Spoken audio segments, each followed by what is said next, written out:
बेहद वाहियात बयान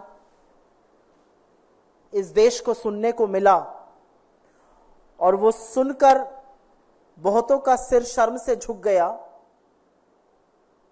और बहुत लोग बेहद आक्रोशित हुए।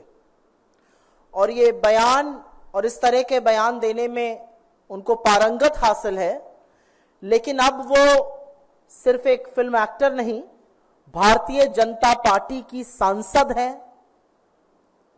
बड़ी चुनी हुई सांसद हैं, बड़ी प्रिय सांसद हैं, हैंडपिक करी गई थी वो शीर्ष नेतृत्व के द्वारा।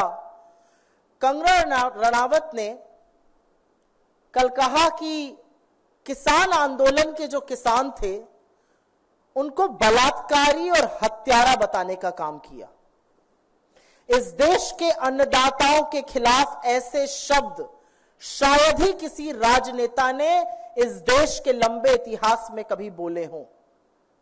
इस देश के अन्नदाताओं को बलात्कारी और हत्यारा बताया और उसके बाद यह भी कहा कि ये जो सारा किसान आंदोलन था, जो किसान अपने हक की, अपने अधिकारों की, अपने सशक्तिकरण की लड़ाई लड़ रहे थे, जो प्रदर्शन शांतिपूर्ण था, जहां 700 से ज्यादा किसानों की शहादत हो गई, जहां 1.25 से 1.5 साल तक किसान खुले आसमान के नीचे गर्मी, पानी, बरसात, आंधी में, ओलों में बैठे रहे,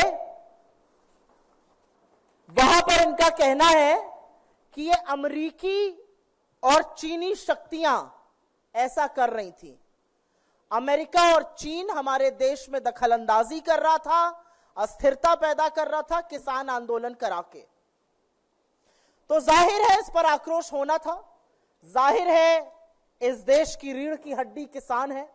जाहिर है कि जो किसान धरती का कलेजा फाड़कर अन्न उगाता है, उसको चिंता नहीं कि गर्मी हो, आंधी हो, पानी हो, बरसात हो, ओले हो, वो अन्न उगाता है, हमारा पेट पालता है। उस किसान को अगर बलात्कारी और हत्यारा कहा जाएगा तो आक्रोश होगा। और सवाल हुआ बीजेपी से कि क्या ये आपकी सांसद कह रही हैं या ये आपका आधिकारिक स्टैंड है?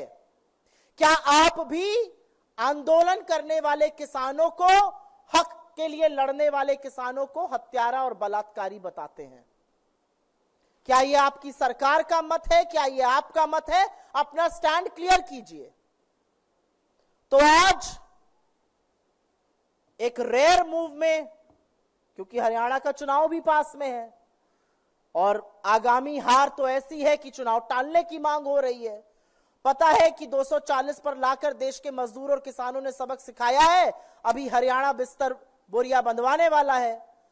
तो एक स्टेटमेंट आया भारतीय जनता पार्टी की ओर से, जिसमें कहा गया कि किसान आंदोलन के परिप्रेक्ष्य में दिया गया बयान पार्टी का मत नहीं है, उनसे गहरी असहमति है इस बयान से और नीतिगत विषयों पर बोलने के लिए ना वो अधिकृत है, ना उनको अनुमति है और उनको निर्देशित किया गया है कि वो इस प्रकार के बयान भविष्य में ना दें। तो हमारे इस मंच से कुछ सवाल हैं। आपकी चुनी हुई सांसद है, चहेती सांसद है, बड़ी लोकप्रिय है आप लोगों के पार्टी में।